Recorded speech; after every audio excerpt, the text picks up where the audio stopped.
Good morning बच्चों। आज हम क्लास 9th की सोशल साइंस की वर्कशीट नंबर 11 को कंप्लीट करेंगे।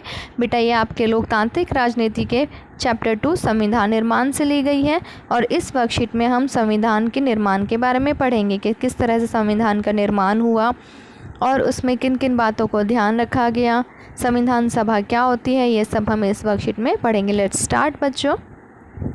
संविधान का रास्ता।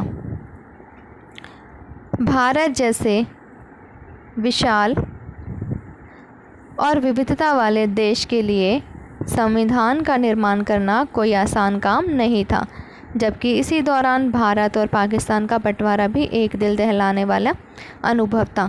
बेटा जो भारत है एक तो बहुत बड़ा देश है और इसमें अलग अलग विविधता के लोग रहते हैं, अलग अलग रीति रिवाज, अलग अलग वेशभूषा वाले, पहनावा उनका अलग है, उनकी भाषाएं अलग हैं, धर्म अलग हैं। तो इन सब को एक साथ मिलाकर इन सब की आवश्यकताओं को, इन सब के हितों को ध्यान में रखकर संविधान का निर्माण करना बहुत मुश्किल था। क्योंकि अब अगर हम खुद को देखें, क्लास में भी जो थोड़े से ही बच्चे होते हैं उनकी आपस में एक बात पे सहमति भी उनकी भी नहीं बन पाती है। सब में आपस में जो अपने विचार उनमें मतभेद रहता है। कोई किसी चीज़ को ठीक बताता है, कोई किसी चीज़ को, वही चीज़ दूसरे बच्चे के लिए गलत हो जाती है और दूसरे एक बच्चे के लिए वो अच्छी हो जाती है। तो भारत जैसे विशाल देश में तो संविधान का निर्माण करना बहुत मुश्किल था और साथ ही साथ उस समय पे भारत और पाकिस्तान का बंटवारा भी हो रहा था। उस समय पे संविधान का निर्माण और ज़्यादा मुश्किल था। इन सारी मुश्किलों के बावजूद एक अच्छी बात यह थी कि आज़ादी की लड़ाई के दौरान ही भविष्य के भारत के संविधान निर्माण के बारे में चिंतन मनन होने लगे थे। अब इतनी मुश्किलों के चलते हुए अच्छी बात क्या थी कि जो आज़ादी की लड़ाई हो रही थी उसी समय पर भारतीय जो लोग थे उन्होंने डिसाइड कर लिया था कि वो सोचने लगे थे कि हमारा जो संविधान होगा उसका निर्माण कैसे होगा और किस तरह के नियम कानून हम उसमें लागू करेंगे, हम किस तरह का भविष्य होगा भारत का।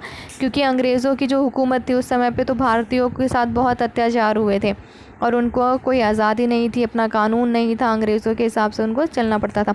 तो उसी समय पे जो व्यक्ति थे, जो भारतीय थे, उन्होंने क्या डिसाइड किया था कि हम ऐसा समाज का गठन करेंगे, ऐसे संविधान का गठन करेंगे जो हमारे हित में कार्य करे और सभी व्यक्तियों को एक साथ लेकर चले।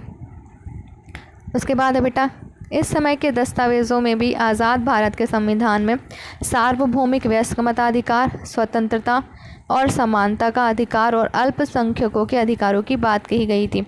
अब उस समय के भी जो भी डॉक्यूमेंट्स थे, जो भी दस्तावेज थे, उसमें भी सार्वभौमिक वयस्क मताधिकार, सार्वभौमिक वयस्क मताधिकार क्या होता है बेटा कि जिसमें हर एक व्यक्ति जो 18 साल से या 18 साल या उससे अधिक उम्र का है उसको वोट डालने का अधिकार है। सबके साथ समान अधिकार दिया जाएगा, चाहे महिला है, पुरुष है, अमीर है, गरीब है, किसी भी जाति धर्म से संबंधित है, हर कोई व्यक्ति वोट डाल सकता है और सबके वोट का मूल्य समान होगा।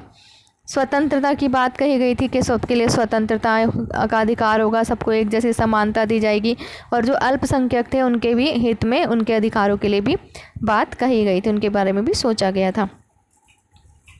इससे संविधान सभा की बैठकों से पहले सभी नेताओं में कुछ बुनियादी मूल्यों पर सहमति बन चुकी थी और इससे पहले ही जो संविधान सभा की बैठकें होनी शुरू हुई थी उससे पहले ही जो नेता थे उन्होंने कुछ बुनियादी मूल्यों को लेकर पहले ही वो सहमत थे एक दूसरे से कि हाँ, हमारा जो भविष्य है, संविधान है, वो इस तरह का होना चाहिए और उन सब ने पहले ही डिसाइड कर लिया था बहुत सारी बातों को। इसके बाद है बेटा हमारा संविधान सभा। चुने हुए जनप्रतिनिधियों की जो सभा संविधान नामक विशाल दस्तावेज को लिखने का काम करती है उसे संविधान सभा कहते हैं। अब जो चुने हुए प्रतिनिधि है, जो भी संविधान सभा नामक जो ये डॉक्यूमेंट था इसको लिखने का काम कर रही थी, उसे संविधान सभा कहा गया।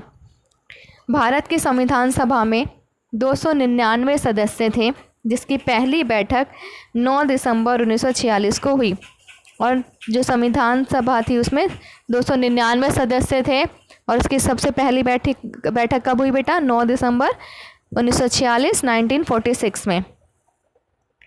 इसके प्रथम स्थायी अध्यक्ष डॉक्टर राजेंद्र प्रसाद थे, जो आगे चलकर स्वतंत्र भारत के प्रथम राष्ट्रपति हुए। और स्थायी अध्यक्ष कौन थे पहले? डॉक्टर राजेंद्र प्रसाद, और जो हमारे भारत के पहले राष्ट्रपति थे, स्वतंत्र होने के बाद हमारे भारत के सबसे पहले राष्ट्रपति थे डॉक्टर राजेंद्र प्रसाद। संविधान सभा की विभिन्न समितियों के समक्ष संविधान के प्रत्येक धारा पर कई कई बार चर्चा की गई और ज़रूरी संशोधनों पर विचार किया गया। अब जो भी संविधान में नियम बनाए गए थे, जो भी धारा बनाई गई थी, उन पर कई बार संविधान सभा में चर्चा हुई, बहुत बार उन पर डिस्कशन की गई और जो भी संशोधन, जो भी उसमें करेक्शंस की जानी थी, उन पर विचार किया गया और उनके बारे में सोचा गया। प्रारूप समिति के प्रमुख के रूप में डॉक्टर भीमराव अंबेडकर जी के नेतृत्व में देश के संविधान को तैयार किया गया और जो ड्राफ्टिंग कमेटी थी, जो प्रारूप समिति थी, उसके अध्यक्ष कौन थे, उसके प्रमुख कौन थे? डॉक्टर भीमराव अंबेडकर। और डॉक्टर भीमराव अंबेडकर को हम भारतीय संविधान का जनक भी कहते हैं और इन्हीं के नेतृत्व में संविधान को तैयार किया गया था। अब पूरे संविधान को बनाने में लगभग 2 साल 11 महीने और 18 दिन लगे थे और इस सभा ने बेटा सबसे पहले जो 26 नवंबर 1949 को संविधान को देश को अर्पित किया था। कुछ हिस्से जो थे संविधान के उनको अपना लिया गया था 26 नवंबर 1949 को, लेकिन पूरी तरह से 26 जनवरी 1950 को इस संविधान को पूरे देश में लागू किया गया था और इसी दिन को हम हर साल गणतंत्र दिवस के रूप में मनाते हैं।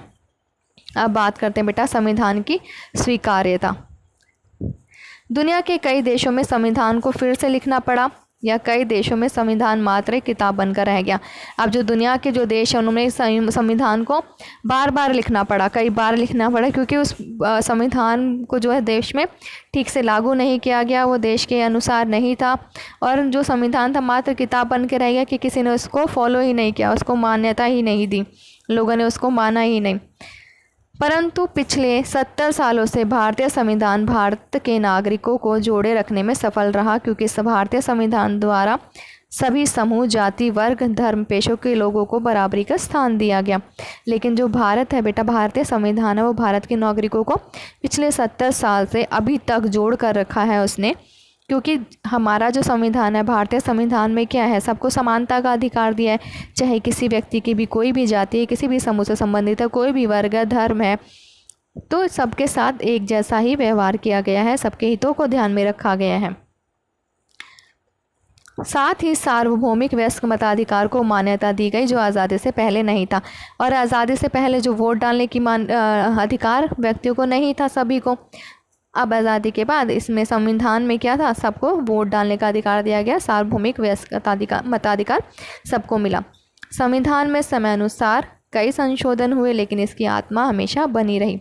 अब संविधान में समय के साथ साथ बहुत सारे बदलाव आए कानून में, जैसे जो शादी की उम्र थी उसमें बदलाव आए, तो बहुत जो भी ज़रूरी संशोधन लगता है उसमें संविधान में चेंजेस किए जाते हैं, लेकिन जो उसकी आत्मा है वो हमेशा बनी रही कि सभी को समानता का अधिकार दिया गया है और सबके हितों को ध्यान में रखा गया, उसमें कोई बदलाव नहीं होता। तो आई होप बच्चों यहाँ तक आपको ये वर्कशीट क्लियर होगी। अब हम इसके क्वेश्चन आंसर्स को डिस्कस कर लेते हैं। फर्स्ट क्वेश्चन है बेटा हमारा, संविधान सभा किसे कहते हैं? तो इसका आंसर बेटा हम इस तरह से लिखेंगे, चुने हुए जनप्रतिनिधियों की सभा जो संविधान नामक विशाल दस्तावेज को लिखने का काम करती है, उसे संविधान सभा कहते हैं। सेकंड क्वेश्चन है बेटा हमारा, संविधान सभा के प्रारूप समिति के प्रमुख कौन थे? तो इसका आंसर है संविधान सभा के प्रारूप समिति के प्रमुख डॉक्टर भीमराव अंबेडकर थे। नेक्स्ट क्वेश्चन है बेटा, हमारे देश में संविधान कब लागू किया गया?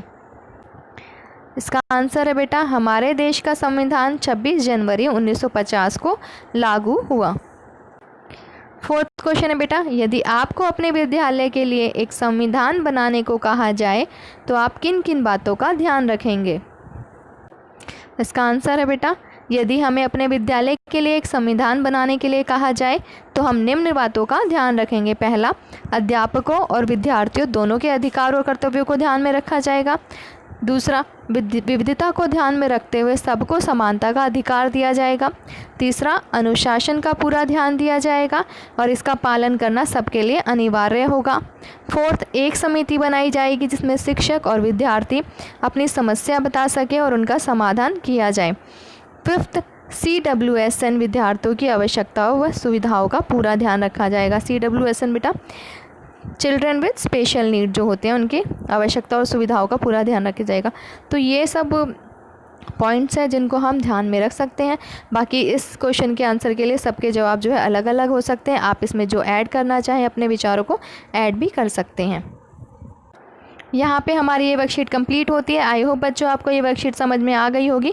अगर आपको वर्कशीट समझ आई है तो वीडियो को लाइक कीजिए, शेयर कीजिए, और अगर अभी तक आपने चैनल को सब्सक्राइब नहीं किया है तो चैनल को सब्सक्राइब भी कर लीजिए, ताकि आगे आने वाली वीडियोज़ की नोटिफिकेशन आपको टाइम से मिल सके। बाय बाय बच्चों, हैव अ गुड डे प्यारे बच्चों।